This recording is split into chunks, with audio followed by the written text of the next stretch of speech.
Subscribe now and press the bell icon. Never miss an update. MS Excel पढ़ रहे हैं तो उसमें आज जो हम पढ़ने जा रहे हैं वो रिव्यू टैब है, जो कि अपन ने MS वर्ड में भी पढ़ा था। तो स्टार्ट करते हैं। पहली ऑप्शन आपको दिख रहा है प्रूफिंग टूल के अंदर स्पेलिंग। ये क्या होती है, आपको अगर आपने शीट में कुछ स्पेलिंग प्रॉब्लम है, यानी कि आपने मिस्टेक डाल दिया, रॉन्ग डाल दिया है, तो आप क्या कर सकते हो, इसको सही कर सकते हो क्लिक करके। अगर ये देखो यहाँ पे देखो, ये जैसे शाम की जो राम की या शाम की जो भी ये स्पेलिंग दिख रही है आपको, जैसे शाम की दिख रही है तो उसका रॉन्ग है, तो उसका देखो सजेशन वर्ड दिखा रहा है कि क्या क्या उसके सही हो सकते हैं। अगर आपकी दृष्टि से सही है तो आप इसको इग्नोर मत कीजिए, और अगर है तो आप इसको सजेशन ले सकते हैं यहाँ से। ये सारी चीज़ें अब ये कहाँ से, किस डिक्शनरी से ले रहा है, ये इंग्लिश यूनाइटेड स्टेट्स यानी ब्रिटेन की डिक्शनरी से ये सजेशन ले रहा है। ठीक है दोस्तों, तो अगला ऑप्शन है आपके पास रिसर्च। इसके बारे में मैं पहले ही बात कर चुका हूँ कि आपके कंप्यूटर में इंटरनेट कनेक्ट होना चाहिए। उसके बाद में आप क्या कर सकते हो, किसी भी वर्ड का पूरा विद डिटेल, रूट वर्ड, उसके सिनोनिम एंड एंटोनिम्स, या उस वर्ड का प्रोनाउंसिएशन, बोलने का तरीका क्या हो सकता है, कहाँ कहाँ यूज़ हो सकता है, या उसके अल्टरनेट कौन से वर्ड हो सकते हैं, या सिमिलर कौन से वर्ड होते हैं, वो सारी चीज़ें आप यहाँ से रिसर्च और थिसॉरस से पता कर सकते हो, दोनों ऑप्शन से। और अगला ऑप्शन आपके पास ट्रांसलेट, यानी एक वर्ड, सेंटेंस या पूरा पैराग्राफ को लिख के आप इस बॉक्स में, और उसको आप ट्रांसलेट कर सकते हो इस जगह से। तो ये बॉक्स खुल जाएगा आपके पास, ट्रांसलेट, रिसर्च, सबका एक ही बॉक्स खुलेगा एक तरह से। यहाँ पर देखो थिसॉरस मिल जाएगी आपको, जो भी वर्ड लिखा उसका सर्च करोगे तो ये इस तरीके से आपको मिल जाएगा। फॉर एग्जाम्पल मैं यहाँ पर लिख के देता हूँ एक बार और फिर से, जैसे मैं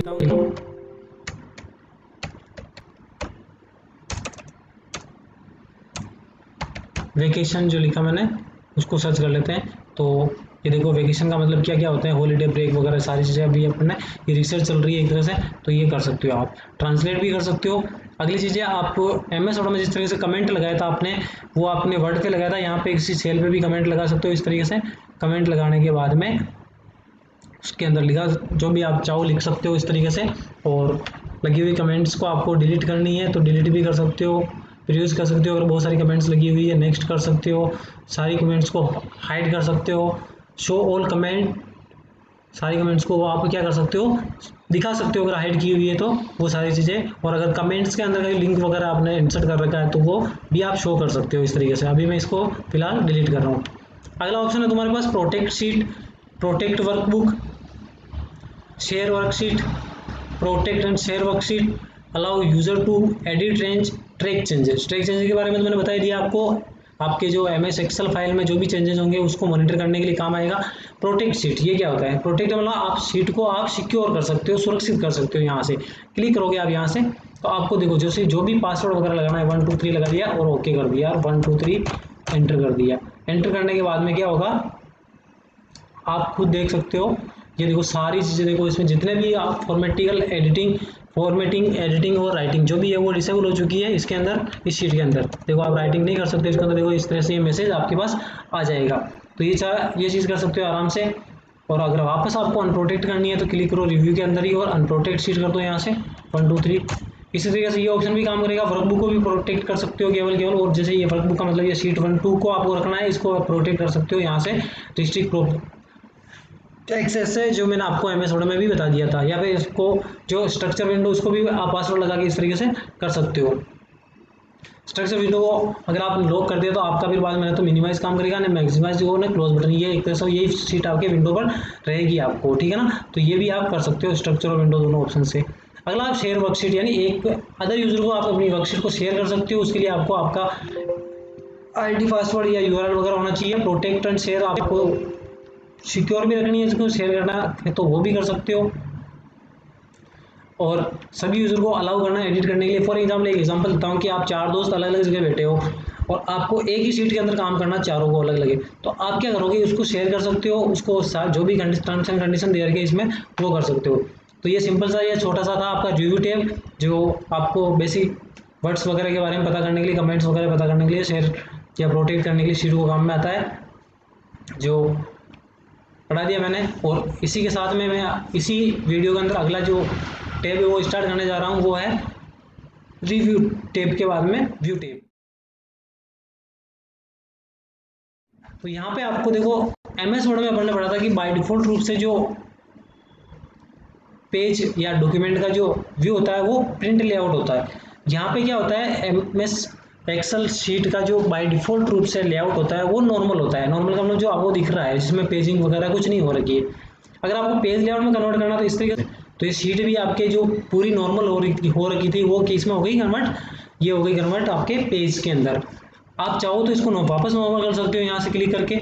और एक अगला है आपका page break preview. Page break preview का मतलब क्या होता है कि आपने जो कंटेंट लिखा है जहाँ तक एंड ऑफ द शीट, जहाँ पर आपने जैसे मान के चलो कि मैंने इसके आगे कोई कंटेंट नहीं लिखा है तो यहाँ तक ही मेरे को दिखेगा, बाकी जो शीट होगी वो डिसेबल होती हुई नजर आएगी मेरे को। जैसे क्लिक करते ही आपको इस तरीके से ये दिख जाएगा, देखो इस तरीके से। इसमें पेज 1 ये हो जाएगा, पेज 2 ये हो जाएगा और यह दिख जाएगी आपको इस तरीके से। इसका मतलब ये नहीं कि आपकी ये शीट आपकी पूरी तरह डिसेबल हो चुकी है। जैसे मैंने यहाँ पे 54 लिखा या 55 लिखा तो वहाँ तक आपका एरिया अपने आप बढ़ जाएगा। तो ये इस तरीके से देख सकते हो आप। जैसे मान के चलो कि आपको जो लिखा हो उसको हाईलाइट करना, बाकी शीट को आपको अनहाईलाइट करना, तो इस तरीके से आप यूज़ कर सकते हो आराम से। अब कस्टम व्यू का मतलब क्या होता है कि जैसे मान के चलो कि आपकी शीट बहुत बड़ी है और आपको बार बार, जैसे अपन ने MS वर्ड में बुकमार्क पढ़ा था जो वहाँ पे लोकेशन ट्रेस कर रहे थे, उसी तरह से ये है कि जैसे आप क्या करना, अभी 8 में इस चीज़ को देखनी है आपको, ठीक है ना। तो सेलेक्ट कर लो उसको, कस्टम व्यू पे क्लिक करोगे और यहाँ से इसको ऐड कर दोगे। ऐड में जिस तरीके से बुकमार्क में दिया था उसी तरीके से नेम दे दोगे आप इसको, और ये नेम हो गया। इसको सेलेक्ट किया जैसे फॉर एग्जाम्पल मैंने, और कस्टम व्यू पे क्लिक किया मैंने और इसको भी मैंने ऐड कर दिया और ऐड में B2 लिख दिया मान के चलो, ठीक है। ये एक तरह से एज लाइक बुकमार्क की तरह ही है जो आपको शीट की परफेक्ट या एग्जैक्ट लोकेशन पर पहुंचाने के लिए काम आएगी। तो अब क्या करूंगा, मैं कस्टम व्यू पे वापस जाऊंगा। मैं वापस जाने के बाद मैं क्या करूंगा, जैसे B2 पे जाना है मेरे को, शीट कितनी भी बड़ी हो, अगर आपने ऐसे नाम से उसको डिकोड कोड में कर रखा है तो आप क्या करोगे, इसको कर दोगे शो। तो क्लिक करोगे तो ये इस तरीके से इस लोकेशन पे आ जाएगा और क्लिक करोगे यहाँ से और B1 पे जाना आपको तो यहाँ पे शो कर दोगे B1 को, तो इस तरीके से B1 पे चले जाओगे। तो ये था आपका वर्कबुक व्यूज के ऑप्शन सारे। उसमें फुल स्क्रीन वाला एक रह गया था कि आप इसको पूरी शीट को फुल स्क्रीन पे रीड कर सकते हो और एस्केप बटन दबा दोगे कीबोर्ड से तो आप बाहर निकल जाओगे। इसको मैं फिलहाल नॉर्मल कर देता हूँ वापस, ये इस तरीके से। अगला है आपके पास में रूलर, जो कि ऑप्शन ही काम नहीं कर रहा है। अब ऑप्शन काम क्यों नहीं कर रहा है, क्योंकि आपका जो वर्कशीट का जो लेआउट है वो नॉर्मल है और रूलर का क्या काम होता है कि वो पेज की साइज को नापता है, ठीक है। तो क्या करना पड़ेगा आपको, इस ऑप्शन को एक्टिव करवाने के लिए और पेज की साइज को एग्जैक्ट सेट करने के लिए आपको पेज लेआउट पे जाना पड़ेगा। पहले पेज लेआउट पे जाने के बाद में ये देखो इस तरीके से रूलर चल जाएगा। इसको आप हटा भी सकते हो और इसको आप लगा भी सकते हो नॉर्मली, ठीक है दोस्तों। अगला ऑप्शन आपके पास ग्रिड लाइंस, जो छोटी छोटी जालीदार जो सेल और कॉलम की जो क्रॉसिंग पॉइंट से जो लाइंस दिख रही है आपको, इसको देखना है नहीं देखना आपको, तो वो आप ऑप्शन यूज़ कर सकते हो यहाँ से। देखो ये देखो, तो अब देखो यहाँ पे कोई ग्रिड लाइन नहीं दिख रही है मेरे को, लेकिन शीट वर्कशीट वो उसी तरीके से काम कर रही है। आपको आपकी इच्छा, आप देखना चाहो देख सकते हो, नहीं देखना चाहो तो हटा सकते हो, तो हटा सकते हो तो हटा दो, कोई दिक्कत नहीं है। क्लिक करता हूँ मैं फिलहाल। अब अगला है फॉर्मूला बार, जो आपको ये दिख रही है फॉर्मूला बार, इसको दिखाना है नहीं दिखाना, क्योंकि अपन टैब भी कौन सा पढ़ रहे हैं, व्यू टैब। दिखाना तो ठीक है, नहीं दिखाना तो ठीक है, कोई दिक्कत नहीं। हेडिंग्स और दिख रही है, हेडिंग्स को हटा दिया मैंने यहाँ से। अब मैसेज बार में क्या होता है, MS वर्ड में या तो कोई ऑप्शन प्रॉपर तरीके से काम नहीं कर रहा है या कोई अपडेट वगैरह आया हो तो वो आपको फॉर्मूला बार और ये जो टूल्स दिख रहे हैं इसके बीच में एक मैसेज अपने आप हाईलाइटेड होता दिख जाएगा, वो तब आपका मैसेज बार जो होगा वो काम में आ जाएगा। अगले ऑप्शन मैंने पढ़ाए हुए हैं तुम्हारे को, सिंपल से जूम का मतलब क्या होता है कि आप फाइल को बड़ा कर सकते हो, कितना अधिकतम कितना मैंने बताया था आपको 400% और कम से कम 10%। और जूम सेक्शन पे क्लिक करोगे तो इस तरीके से 100% पे, और जूम सेक्शन पे क्लिक करके जितना चाहो आप, जैसे 50% पे करना है ओके कर दोगे तो ये 50% पे आ जाएगी, 100% पे इस तरीके से दिखेगी आपको। न्यू विंडो अरेंज कर सकते हो इसी की एक तरह से, क्लिक करोगे ये देखो अरेंज कर सकते हो उनको अलग अलग विंडो को, वर्टिकल कास्ट कार्ड जो भी है। देखो जितनी विंडो खुली हुई मेरे इस एक्सेल में, मैंने जैसे 3 से 4 होल रखी है यहाँ पे, तो चारों की चारों विंडो इस तरीके से दिख जाएगी मेरे को।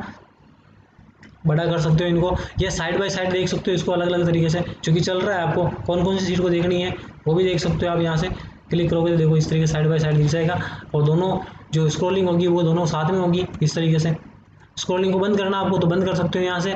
रिसेट विंडो पोजीशन क्लिक करोगे तो यहाँ पे रिसेट मतलब यहाँ से आपने अगर छेड़खानी हो चुकी है, इसका पोजीशन थोड़ा सा आगे पीछे हो गया तो उसको भी सेट कर सकते हो आप यहाँ से। इसको मैं फिलहाल क्लोज कर देता हूँ इस फाइल को, इसको खोल लेते हैं, ठीक है। अगला ऑप्शन है save as a work space.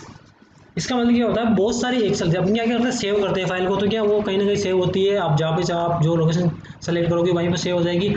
तो यहाँ पे क्या करना तुम्हारे को कि 2 से अधिक फाइल, मतलब 3 भी हो सकती है 4 भी हो सकती है, उन फाइल को आप क्या करना, आपके क्या आप काम करने का जो तरीका है वो 3 से 4 फाइलों में एक साथ है। तो आप क्या चाह रहे हो कि आपको तीनों या चारों फाइल एक साथ खुली मिल जाए। मेरे को एक ऐसा फाइल बना दो जिससे कि मैं क्लिक करूँ सीधा सीधा और मेरी 4 से 5 जो भी फाइल मैंने सेलेक्ट कर रखी है वो सीधी सीधी डायरेक्टली खुल जाए, मेरे को बार बार कोई फाइल अलग अलग फोल्डर में ढूंढने की जरूरत नहीं पड़े और मैं एक साथ उन सबको खोल लूँ। तो क्या करना पड़ेगा तुम्हारे को, वर्क स्पेस पे क्लिक करना पड़ेगा। फॉर एग्जांपल मैंने यहाँ पे देख लो, यहाँ पे 3 फाइल्स ऐड कर रखी है। अब 3 फाइल मतलब ये चल रही है यहाँ पे 1 2 3, जितनी फाइल यहाँ पे खुली होगी वो सारी वर्क स्पेस में सेव हो जाएगी। मैं यहाँ पे क्लिक करता हूँ वर्क स्पेस पे। वर्क स्पेस पे क्लिक करने के बाद में लोकेशन सेलेक्ट करनी है। फॉर एग्जाम्पल मैं यहाँ से जिस पीसी के अंदर डेस्कटॉप के अंदर सेलेक्ट करता हूँ यहाँ से, और मैंने दिया नाम इसका माई फाइल, ठीक है, और इसको कर दिया मैंने सेव करने के बाद फाइल को इसमें साफ साफ ये दिख रहा है आपको कि कहीं ना कहीं एक से अधिक फाइल होगी। क्लिक करोगे इस पर तो वो सारी फाइल एक साथ खुलेगी। को ओपन करोगे तो एक तरह से तीनों फाइलों को ओपन करना चाहो तो इस तरह से कर सकते हो सिंपली। अगला स्विच विंडो क्लिक करोगे तो जैसे 3 फाइल खुली है, जैसे मेरे को लर्नर लॉगिन पे जाना तो सीधा सीधा यहाँ से चल जाऊँगा, या यहाँ पे स्टूडेंट कॉन्टैक्ट लिस्ट में जाना तो इस पर चल जाऊँगा, या फिर मेरे को फर्स्ट वाली सीट पे जाना तो फर्स्ट वाली सीट पे आ जाऊँगा। मैक्रोज का ऑप्शन बता दिया मैंने तुम्हारे को। स्टार्ट करना तुम्हारे को, स्टार्ट करने के बाद मैक्रोज नेम देना है, ये दे दिया मैंने। क्रिएट पे क्लिक करोगे, क्रिएट पे क्लिक करने के बाद में ये आपका जो भी है चल जाएगा इस तरीके से और रिकॉर्डिंग आपका हो जाएगा। एक बार वापस क्लिक कर देते हैं यहाँ पे और यहाँ पे क्लिक करके रिकॉर्ड मैक्रोज पे क्लिक कर देते हैं। वहाँ पे नेम वगैरह सेटिंग कर सकते हो आप एक तरह से। रिकॉर्ड मैक्रोज पे क्लिक करोगे, मैक्रोज 1 नाम दे दिया आपने, ओके कर दिया। इसका कंट्रोल भी बना सकते हो एक तरह से, आप शॉर्टकट भी बना सकते हो यहाँ से, जिससे मैक्रोज चालू हो जाए आपका। और नहीं बनाना तो आप यहाँ पे ओके कर दोगे। ओके करने के बाद देखो यहाँ पे नीचे आपको देखो शीट्स के रूप में आपको चल जाएगा एक वीडियो रिकॉर्डिंग ऑप्शन जो मिल जाएगा। देखो रिकॉर्डिंग स्टार्ट है यहाँ पे और ये ऑप्शन चालू है यहाँ पे। जैसे मैं लिखता हूँ राम श्याम मोहन, मैंने यहाँ पे सैलरी लिख दी जैसे मान के चलो इनकी, ठीक है। अब इसको सेव कर दिया अपन ने। सेव करने के बाद में आपको क्या करना है, स्टॉप रिकॉर्डिंग करनी है यहाँ से और यहाँ पे मैक्रोज को स्टार्ट करना है। तो धन्यवाद दोस्तों, ये दोनों टैब कंप्लीट हो चुके हैं आपके। समय अनुकूल हो ना हो लेकिन बहुमूल्य हमेशा रहता है। अपने बहुमूल्य समय का सदुपयोग करें। घर बैठे RSCIT के साथ डिजिटल साक्षर बने। की ज्ञान केंद्र की जानकारी और कोर्स विवरण की जानकारी के लिए www.rkcl.in पर विजिट करें। लॉकडाउन के दौरान सरकार के निर्देशों पर अमल करें। घर पर रहें, सुरक्षित रहें।